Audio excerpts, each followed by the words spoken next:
Welcome to Creating a Legacy, this Football Manager 2017 series with West Ham United, the team that I support. If you haven't watched episodes 1 and 2, please go and watch them first so you can see how we've got on in our first 2 seasons on this save. Just to remind you, there's only 1 video per season, which is why there's been a bit of a gap between episode 2 and 3. It takes a bit of time for me to play through a season, as this is my secondary save. The Regen Rovers save is the main focus still, and it will continue to be so. And when I get the time to play with West Ham, then I will. And then of course I'll upload videos, but please don't expect them to be regular, as it is just something I will be playing in the background at my own leisure.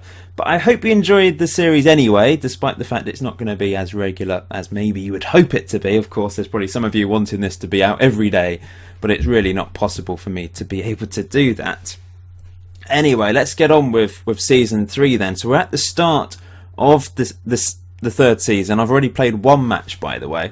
It's the 24th of August 2018. So what's been going on behind the scenes then? I've obviously made a few transfers, a few outgoings, a few incoming players, hopefully to improve the squad. The eventual aim of this third season is to definitely improve upon last season's position, because remember last season it wasn't particularly successful in the league.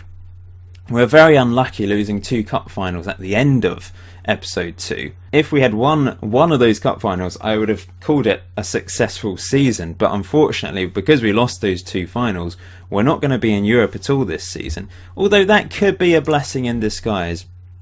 It's a little bit of a shame, because I'd like to have lots of Europa League games to sort of blood some of these younger players. But we're not going to have that. They'll probably be playing in League Cup matches instead. I would like to try and win either the League Cup or the FA Cup. Maybe the League Cup's a bit more realistic this season, but we shall see. The club's overall in a very strong position, moving into the Olympic Stadium, the London Stadium. No matter what you think about it in real life, on the game it is an asset, because financially we get more money, we get more people turning up, 60,000 people turning up to the stadium. I think it's been expanded by the board as well. Yeah, it's 66,000 seater stadium now, which I think in real life there's been murmurings about that will not be possible in the near future. But on the game it has been increased to 66,000. So we're getting lots of people through the doors. You can see the overall balance of the club, 133 million. We're one of the richest clubs in the world now on this. I'm not 100% sure whereabouts we are, but we're definitely, towards the top of that list money wise. The board are really happy with me, despite the fact it wasn't the best season last year. They seem to be overall pretty pleased with me getting to 2 finals last year. And you can see I've still got £51 million to spend. Now I'm probably going to save that, because I'm quite happy with the squad as it is. You might think we could improve this. I'm happy with the squad depth. Maybe a goalkeeper. I was hoping to bring in a really good quality goalkeeper, but Darren Randolph had such a good season last year. I'm kind of tempted to just keep him as the number 1 this season for 1 more year, and then bring in someone else at the end of this season. But we'll have to see on that one. I've changed the tactics. We are going with wing backs. It's been so long since season 2, I can't even remember what I played last season. Oh, we did play wing backs.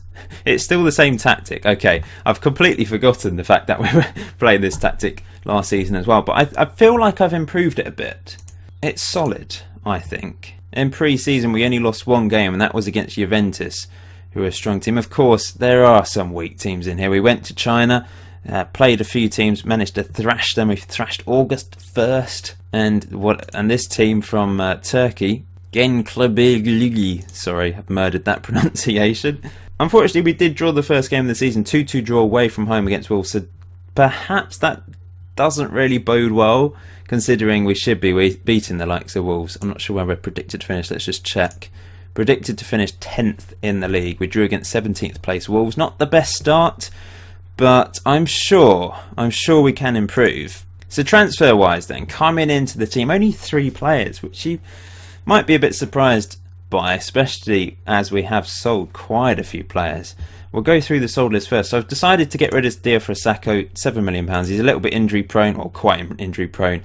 As always, he's a little bit of a problem as well, his attitude. He had a decent first season with us on this save, 11 goals, but last season didn't really play very much, only got 4 goals. So I sold him to Swansea for £7 million, which I think is pretty good. Feghouli has left. I don't play wingers now, I'm playing wing backs, so he doesn't really fit into the system, so I thought I might as well sell him. We've sold him for 11.5 million, rising to 16.75 million possibly, so I think that's pretty good as well. Snodgrass has gone. Once again, he's a winger, doesn't really fit into our system now. The most I could get for him was £5 million. He's moved over to France, but that's not bad, I guess, for a 30-year-old player. Batala's gone back out on loan, our Argentinian goalkeeper. He doesn't have a work permit, so he can't play in England. So I've loaned him out to a Croatian team, Dynamo Zagreb, where hopefully he can pick up a work permit at some point.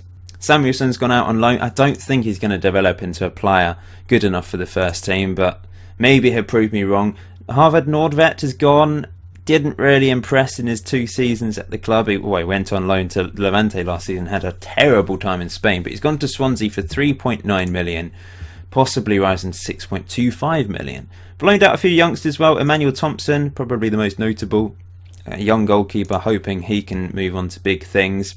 Enner Valencia has been sold for 10.5 million to Marseille. He was okay in his first season at the club.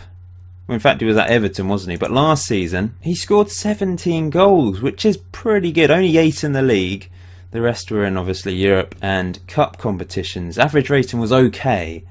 But I kind of feel £10.5 million for him is a decent deal for us. We've actually spent less than we've received. So I think it's good business for me, personally. Ashley Fletcher's also been sold. I don't think he's ever going to be good enough at this level, so I've decided to sell him to Notts County.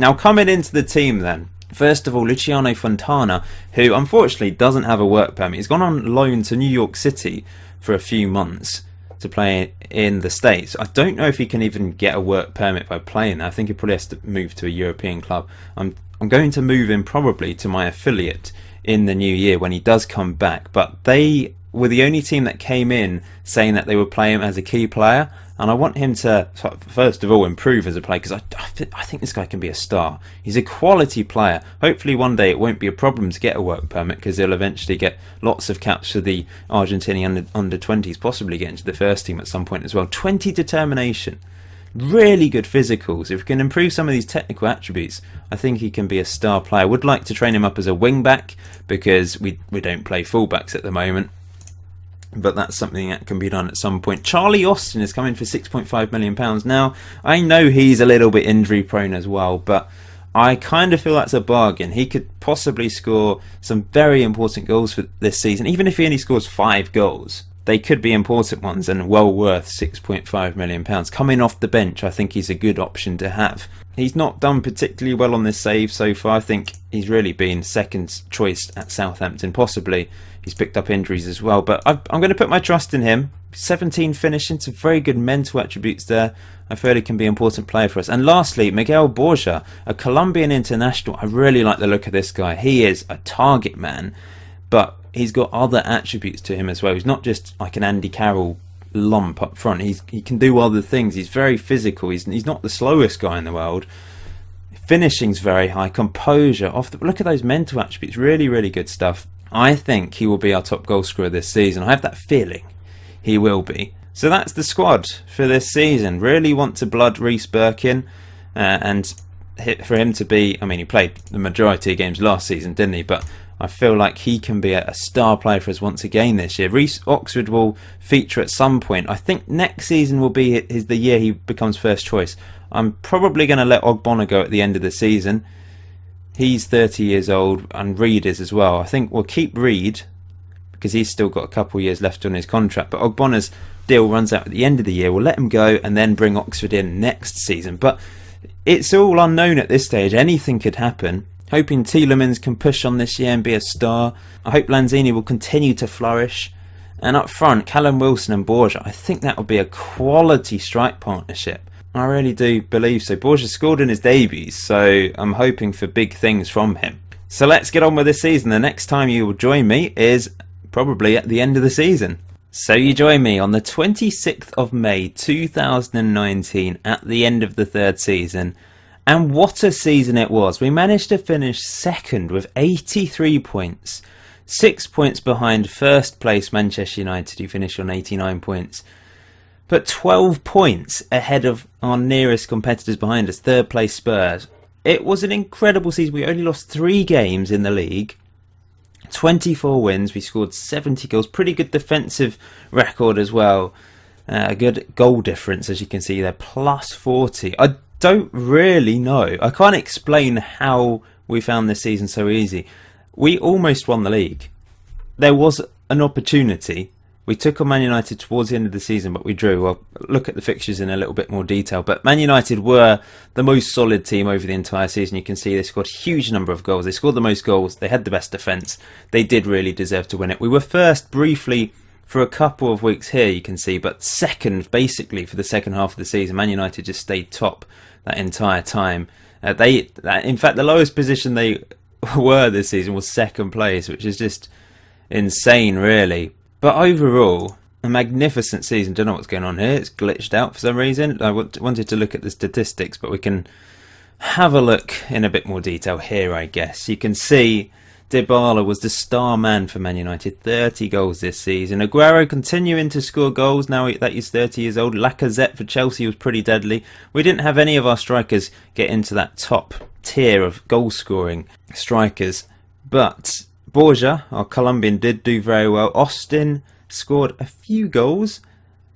Callum Wilson scored quite a few goals as well, but he seems to score them in batches. Lanzini was our star man. You can see second place in Player of the Match award here, 8 Man of the Match awards. Obiang, highest pass completion in the midfield, really impressive from him. Tielemans as well. Those 2 central midfielders in our tactic tend to do rather well with the pass completion. We did play quite short possession football, and it made us very, very solid. Reece Burke actually featured in every Premier League game this season. That's very impressive. Lanzini on the list for top assists. He managed to pick up 12 assists. Masuaku from left wing back got 10 assists. It's a really successful season for those guys. We didn't get through to an FA Cup final, so there's going to be no live com today, I'm afraid. There was a possibility of doing a live com. If it had gone down to the last day, I would have played the last game against Newcastle, which incidentally we did lose 5-4, but there was no way we could win the league on the last day of the season. Man United actually had a goal difference which was just way too big for us to overcome. Although we could have finished on the same points as Man United if they'd lost against Chelsea and would beat Newcastle. There wouldn't have been any chance of us winning it. But you can see here, with a few games to go, we drew 2-2 against Man United. They took the lead twice in this game. We managed to turn it around, but we weren't able to get a winning goal. Tielemans actually missed a penalty in the 44th minute. If he'd put that away, possibly we could have won that. We might not have scored the Borja goal after that if he had stuck that away. But all ifs and buts, isn't it? We drew that game 2-2. If we'd won, possibly we could have gone on and won the league because we'd have been in pole position after that point. But it wasn't to be. It's something to build on. If we win the league this early in the series, then what do we have to build on? Next season, the aim will be to put up another title challenge and try and finish first. Of course, we're going to have the Champions League to contend with in Season 4, so I'm going to have to definitely improve the squad. Bring in some more quality players. That is imperative because we're going to be playing a lot more games next season with Champions League football. We've automatically qualified for the group stages by finishing second. This season, I think, was very successful for the simple fact we didn't have European football. We had fresh legs. We didn't have the biggest squad in the world, but we didn't need it because of the fact we weren't playing European football. And we got off to an incredible unbeaten run, as you can see. We didn't lose until we took on Manchester United away from home. On the 19th of December, we were unbeaten in every single competition up until that point. Quite remarkable. We beat Chelsea 4-1. Borja scoring a couple goals in that one. We even beat Man United in the EFL Cup on penalties. It was a very good EFL Cup campaign, actually. We got through to the semi-final, but we lost on away goals to Spurs. I didn't realise away goals was a thing in the League Cup, but there we go. We lost after only managing to beat them 1-0 away from home, and they went through to the final, where they did actually beat Chelsea in extra time. It's a bit unfortunate there. We've been very close to winning a trophy. We've lost an FA Cup final, we've lost a Europa League final, we've lost in the semi-final of the League Cup, and we've finished second in the league. Surely we're going to win something at some point. We have to. We've been so close. We deserve it, don't we? We were solid at times. There was a lot of clean sheets in here. Quite a few 1-0 wins, you can see. A few 0-0 draws. But the end of the season was pretty crazy. We beat Sunderland 5-2. We beat Arsenal 5-1 thanks to a hat-trick from Callum Wilson. He scored 2 hat-tricks. He seems to get his goals in bunches. And then the end of the season, 5-4 defeat against Newcastle. I don't know where that came from because we've not conceded 5 goals all season, I don't think. But suddenly we realised we weren't going to win the league and it was just a mental game. Borja got injured for 2 to 3 months on the last day of the season. So he's going to miss all of pre-season, which is a little bit of a blow for his development. I've been very impressed with him. He was our top goal scorer this season, scoring 23 goals. Not bad for his first season in England. I do like the look of him. Well, obviously I like the look of him. He just scored 23 goals for me in his first season in England. But he's just so solid at so many different things. And next season, hopefully, we'll improve. 21 league goals, 23 in all competitions. Excellent stuff from him. Callum Wilson, 17 goals, 13 league goals. Once again, not quite as impressive in the league as he was league in the cup. He got 4 goals in 5 games. That's a really good ratio. But in the league, 13 goals in 34, not so good. So he needs to be more consistent in the league. When he does score in the league, he tends to score 2 or 3 in one go. But he needs to consistently score across all the games, really. I kind of feel maybe another striker is required next season. A really top quality European striker. Someone that will score goals in the Champions League. There are certain positions we need to improve. Let me know in the comment section below which positions you think we need to improve for the Champions League to mount some sort of realistic Champions League campaign. We don't want to get embarrassed, do we, in Europe? We've got through to 1 European Cup final already. Champions League is going to be the next level though, isn't it? And I don't think Darren Randolph, I've given him another 1-year contract because he's been great this season, but surely he's not good enough for Champions League football. I think I need someone else. And at one point he got injured for a few weeks and Sem Custers had to come in and he was okay. Some good performances, a couple of not so good performances. He's one for the future, definitely, because he's still only 19 years old. And Batala, we need to get a work permit for him. We're struggling to do that. Defensively, I'm probably going to let Ogbonna go, which means we'll only have Reed, Burke and Oxford left. And playing 3 at the back, there's no backup then, is there? We do have a couple young defenders. Alex Thompson, who I hope can be a star in the future. Maybe I could blood him in the League Cup games. But I probably need to sign another defender. Midfield-wise, I'm pretty happy. Tielemans, quality player, still could develop even further. Obiang, he's just so solid in the middle, getting such a high pass rating. He's also very good at a number of things. Tackling, I don't know why training's coming down. I suppose it's the end of the season. We've got young Edmilson Fernandez, now 23 years old, so he needs to be pushing on if he wants to be a first-team regular. He's mainly coming off the bench, you can see there. Scored a couple goals this season, 1 in the league, 1 in the EFL Cup, only 1 assist, so he definitely needs to improve. I know he's only coming off the bench, doesn't give him a huge amount of time to impress, but if he wants to be a main part of the team, he's going to have to play well when he does get the chance. Lanzini got injured towards the end of the season for 6 to 8 weeks, I think. He's just returning now, so that was a real blow because he clearly is our best player. 9 goals in the league, 12 assists, 14 in all competitions, really good average rating. He is so good. He really is. He just makes us tick in that attacking third. He's also very good at free kicks. 16 on free kicks, so that's helpful. He scored a couple good free kicks this season. And without him, we're a much worse team in my eyes. So we need to hang on to him. Looking at our other players that scored goals. Charlie Austin, 6 goals in 6 starts and 11 sub-appearances. His problem is injuries. He did pick up a couple of injuries this season, if we just have a look. So, double hernia, 7 weeks out, bruised shin 5 days and a groin strain 2 weeks. So he missed a few games. He was mainly a super sub, I guess, and he did come off the bench and help us out a couple times. But he's a bit unhappy about a lack of first team football, so I have to keep an eye on him. Like, what do I do about him? Do I sell him on and let him get first team football? Do I keep him and he'll have to accept that he's going to be backup? Andy Carroll's also backup. He only played 11 games.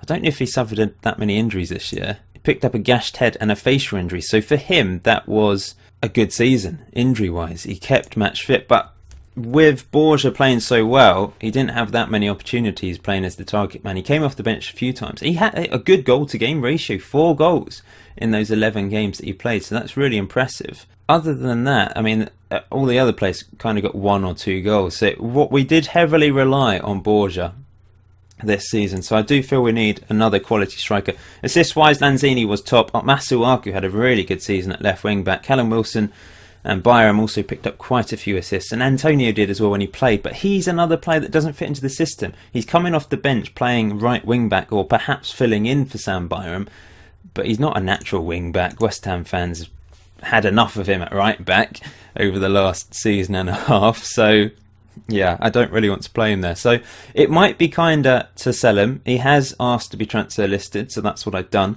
The only problem is he's only worth £3.4 million now, and that just seems such a ridiculous fee to sell him for, when in real life these days he's probably going to go for 20-25 million if a club wants him. So it's my fault I've not been playing him in his correct position, because I'm not playing wingers, quite simply.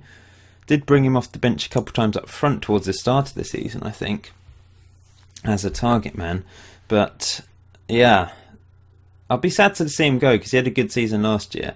Player of the match wise, Lanzini top with 8, as you would expect. Borja and Wilson also did pretty well. Average rating wise, Lanzini clearly the best player. Masuaku was great at left back, kept Creswell out the team for large periods of time. Creswell did play a number of games. I think it's important to alternate the fullbacks at times, because wing backs do use up a lot of energy running up and down those wings, don't they? So Masuaku and Creswell, having those two was brilliant. I only really had Byram and then Antonio as the second option on the right hand side, but Byram had a good season as well. 7.07 from him, not bad at all. Ogbonna actually played really well. Reed was very impressive, only 5 goals, 3 man of the match awards, very good average rating. But like I said, Ogbonna also played very well, but I kind of want to let him go and let Oxford be the main man next year alongside Reed and Burke. That might be a stupid thing to do, because Ogbonna clearly has had a very good season and is currently the better player out of those two. But if Ogbonna wants a new 3-year deal, that's going to take him up to the age of 34. I don't want to risk him dropping off and wasting a lot of money, because I've wasted a hell of a lot of money on Huntelaar the last couple of seasons. He's been stuck in the under-23s and he's earning stupid amounts, 130 grand a week, because of contract increases. After that first season I panicked. I wanted a striker. He came in, did okay in that first season, but it's a waste of money now. And fortunately he's retiring at the end of this year, although his contract was going to run out anyway, so it doesn't really matter for me. But he's retiring. We're going to get that huge wage off the wage bill. That is a relief. Next year we do have a lot of money to spend though. We're going to have 86 million as it stands and a almost £2 million wage budget, so we've got lots of money to improve the team and to be in a Champions League quality team. Borja is our most valuable player alongside Lanzini. Tielemans is up there as well, but contracts expiring, so Huntelaar, Ogbonna, Randolph was expiring, but I've given him a new 1-year deal. So other than that, there's no one else. There's quite a few players with only 1 year left on their deal, so I'm going to have to decide what to do with the likes of Mark Noble, the club captain, Batala, Creswell, Marcus Brown, Charlie Austin and Sem Custis. I forgot to mention the FA Cup. We did crash out in the third round. Unfortunately, we had to take on Chelsea and we lost 3-0. You see, Tottenham is definitely our bogey team. We did beat them at the start of the season 1-0 thanks to a Charlie Austin goal, late goal, to win us our first game of the season. But we lost against them away from home. Tielemans' penalty wasn't enough to get us any points. You can see Antonio own goal late on and a Belotti goal late on as well. And of course we lost in the EFL Cup. We beat them in the away leg, but they did beat us at home. So they definitely are our bogey team. Man United as well, really struggling to get anything against them because they're just insanely powerful under Mourinho on this. And they've won 2 league titles in a row now. They are going to be the team to catch next season. We did really well to get 83 points. In that first season, when Arsenal won it, 83 points would have been enough to win the league. So we're a bit unfortunate there. in that regards. Under 23 wise, they finished third in their group, as you can see here. Where are we? Yeah, Group 2, we finished third, 33 points. There wasn't really any standout performances though. I did use a lot of the first team players. I played them in this team just to improve their fitness, etc. Tony Martinez got 6 goals, as did Domingos Quina, who I'd quite like to play a bit more next season, but he's not quite improved as much as I would have hoped. I probably will release Tony Martinez. I don't think he's going to quite make it. He's 21, he looks okay, but he's not going to be good enough for the Premier League, so I kind of felt I should let him go and maybe move to a Championship club, I would suggest. Would probably be his best bet. Joe Powell, I like the look of him. He is improving massively. He's 20 years old, but he's got potential, hasn't he? There's some real high quality potential players in here. The highest is Andrew Brownhill, who's been capped at under 21 level for England. He really could be a star. I'm currently training him to be a wing back. I kind of feel he could be a decent wing back. He's very pacey. Crossing is okay and is improving. Dribbling lets him down though.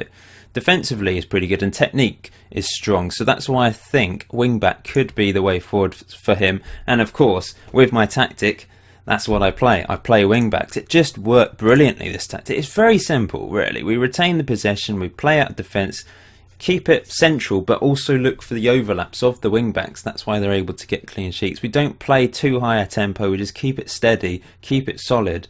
If we need to get a goal, we go a bit more faster paced and attacking. But I tend to just keep it like this most of the time. Even if we go 1-0 down, I don't panic. On my Region Rover save, you've seen me. I tend to panic a bit and I try and go attacking and get a goal back straight away. But with West Ham on this save, with this tactic, I'm just being patient and letting the game take its own course and intervening if I really, really need to. And it's worked a treat because we hardly lost the game this season. Now, there were a couple more transfers that came into the team. Now, first of all, I did loan a defender, Gimba, from Hoffenheim because I thought we've got 3 centre-backs in this tactic. I've only really got 4 available. Oxford is the backup who can just slot in anywhere. I thought I need another one, but Gimba only played a handful of games. In fact, 3 games, 3 starts, 1 sub-appearance, so I let him go back to Hoffenheim in January because he wasn't really playing. The next player to come in, Juan Cruz Gomez, and another Argentinian who I really like the look of. 17 finishing, he's 18 years old, just looks really, really good. Another player struggling to get a work permit though, so I've loaned him out to my affiliate. The other player to go out to my affiliate was Fontana. He had a decent time in America, 6.99 average rating, scored 1 goal, got 2 assists from the back, before going on loan to my affiliate in Holland, where he didn't have the best time, to be honest. Samuelson is also there, but I think I should let him go. I don't think he's going to be the player we need. Apparently his potential is 3 stars. It was only 2 beforehand. Potentially could be a Premier League right midfielder, but the thing is, I don't play wingers. If he was an advanced playmaker was his best position, then maybe I'd hang on to him, but I don't know. I just don't feel he's 22. I don't think he's going to get there, so regretfully I'm going to have to let him go. Sam Custers, we've already looked at him. I think he could be at a start. Alex Thompson, centre back, I think he can do well. Nerfville, left back, who I keep meaning to do this, but I should train him to be a left wing back. If he wants to get into the team, he's going to have to be one, isn't he? So we'll train him to be a left wing back. He played well for the under-23s this season. Still only 19 years old. He's going to be 20 soon. He's solid. He's quite average at a lot of things. Physically, very, very good. He's got the pace to be a wing back, that's for sure. And the stamina. So I think we should train him up to be a wing back. And eventually he can replace Creswell. Masuaku is first choice. Quite clearly, he's been the better option. So he's going to be first choice left wing back. Maybe Nerfville will eventually be his backup. Reece Oxford has recently won his first cap for England, despite not being our first choice at the back. Burke is my first choice centre back, but Oxford is the one that got the England cap recently. Burke didn't get into the England team, despite playing much better. It's quite strange, really, but anyway, Oxford has been capped by England. Next season, he will be on the left-hand side of that centre-back trio. Him on the left, Reed in the middle, Burke on the right-hand side. That is the future of West Ham United. at the back. Reed's not really the future, but he's still got a couple of good years in him yet, and maybe we can blood Alex Thompson and he'll eventually come in. I hope he can develop. Not every player reaches their potential, remember, but look at those physical attributes for a centre-back. That is really, really good. So high hopes for a few youngsters. There's going to be some players being released. Under 18s wise, we've had a couple of good players come through the youth system this year. Two 15-year-olds here, you can see. Phil Woolley, who's got 15 on finishing. The second player to come through our youth academy at the age of 15 to have 15 on finishing. That is really, really impressive. He could be a star one day. And also a goalkeeper, David Holmes. It's always useful to produce a very good goalkeeper. I'm not sure what's going on with his hair here. It feels like he's shaved a triangle into his head, which seems a bit bizarre. Doesn't look amazing at the moment, but remember, he's 15 years old. And my scouts, my coaches believe he has the potential to be a very good player one day. So let's hope he does. We've got Sam Custers, we've got him as well. But I do think we need to sign a world-class goalkeeper. I did actually have a £40 million bid accepted. Probably the best young goalkeeper in the world. You know who I mean. Gianluigi Donnarumma. Not, is that how you pronounce it? Probably not. But anyway, they accepted £40 million, but he didn't want to talk to me. This was in January, by the way, because I still had like 60 million quid to spend, which I hadn't spent this year. So I will give it another go because we're in the Champions League. Why not? Why don't we just go for him and try and get the best goalkeeper basically on the game? Because he could be my goalkeeper for the rest of the series quite easily. He's only 20 years old, remember. So if we can get hold of him, that would be insane. Financially, the club is in a very strong position, £145 million. Although this worries me. The club are projected to fail Premier League FFP player wage rise regulations. Don't know how we've failed that, or we're going to fail that. Hopefully that won't be too much of a problem. The board are pleased, of course. I mean, they're very pleased with the 5-1 win over Arsenal. Not so pleased about the defeat against Newcastle, but end of the season, playing in flip-flops, it's always a bit difficult, isn't it? Still managed to score 4 goals. Me, as a manager, these are my attributes. I don't know how they've changed since the start. I can't remember what they were. But you can see my favourite tactic is the 5-2-1-2 wing-back, as it's called here. Played 159 games so far this series. Won 81, drawn 43, only lost 35. Good goal difference of plus 93, good win percentage of 50%. Not bad going, eh? You might be wondering what I've been doing in training. I've basically left the intensity level on low this season. Generally kept it on defending. I kept it on fitness for the first half of the season actually without realising, but it worked. And match tactics for match preparation. And the theory behind this low intensity, it just means the players seem to be a bit fresher, I find. And it has really worked. I put it on high when it's an international break or when we're not playing in a week, so that keeps the players match sharp as well. I've really enjoyed this season. It's just amazing how we turned into a team, from a team last year, 14th position, losing a lot of games in the league. Obviously very successful in the cup competitions, but this season, stupendous stuff from us. Let's just have a look at some of the other divisions then. So West Brom, Fulham, Reading are relegated from the Premier League. Leeds United just about surviving. But coming up from the Championship, there's going to be Leicester and Bournemouth coming straight back up. Norwich and Brighton will be fighting it out in the playoffs. League 1, Sheffield United and Rotherham have been promoted along with Oxford United. League 2, Colchester, Gillingham and Crewe went up automatically. Barnet and Cambridge playing it in the playoff final, as you can see there. Crawley Town and Tranmere Rovers getting promoted to the Football League. National League North, Boston United and Southport going up. And the National League South, Billericay Town and Braintree going up to the National League. One thing I forgot to mention is that I've sold Andre Ayew to LA Galaxy. The deal went through in February, and only £4 million seems like a very low figure considering West Ham spent £20.5 million on him, but he doesn't fit into our system. He's primarily a winger. He did score 1 goal in the one game he did play this season. It was a penalty, but I thought this was for the best. He's 29 years old. He's going to be 30 in December, and we don't want too many players that are getting on a bit, because if he was to be given a new contract, He'd have been playing until he was about 33 for West Ham, and at that stage he probably wouldn't have been good enough. He's not really good enough for the team now because he doesn't fit into our system. So the best offer that I got was $4 million from LA Galaxy. It's a huge loss, but I thought that was the best thing to do in this situation. And before we go, let's just have a look at a couple of statistics. Now, I did realise that this is West Ham's greatest ever season in the top division. The previous best was finishing third in 1986. So to finish second has beaten that old record.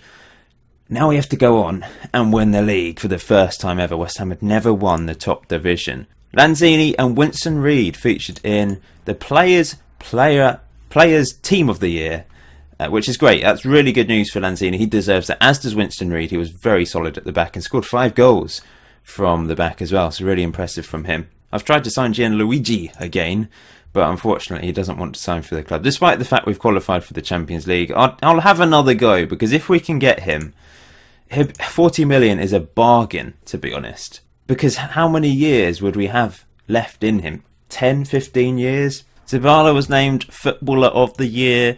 De Gea managed to get the Golden Glove for the 3rd season running.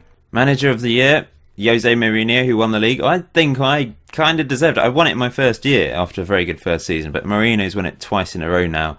I know he won the league, which puts you in pole position to win Manager of the Year, but against all odds I finished second, so I kind of think I deserve some sort of credit there. Players Player of the Year was Dybala as well, and young player Anthony Martial this year, and top goal scorer at Dybala as well. He's had a phenomenal time at Manchester United so far. And lastly, let's have a look at a few of the West Ham awards. You can see this is the overall best 11 from the 3 seasons now. Quite a similar team to what we have at the moment, actually. The only players in there that we don't have are Andre Ayew and Feghouli. The rest of the team, the rest of the first 11, is still in the squad. The likes of Borja has already got onto the bench after his first impressive season at the club. Ogbonna is the player that has featured in the most games so far in the series, but I'm going to be letting him go, so it gives the opportunity for maybe someone like Sam Byram to overtake him, who's played the joint 2nd highest number of games alongside Darren Randolph. End of season awards, Manuel Lanzini, Player of the Season. That was predictable, to be honest. 61% of the vote. Masuaku 2nd and Winston Reid 3rd. I wouldn't argue with that. Maybe Winston Reid would be my number 2, but Masuaku did have a very good season at left wing back. Goal of the season. Let's have a look at this then. I think it's a free kick against West Brom. Indeed it is. And he was injured at the time as well. Beautiful free kick curled into the right hand side of the goal. That apparently was the goal of the season for West Ham according to the game. Signing of the season, Borja. Can't really argue with that. And young player of the season, Yuri Tielemans.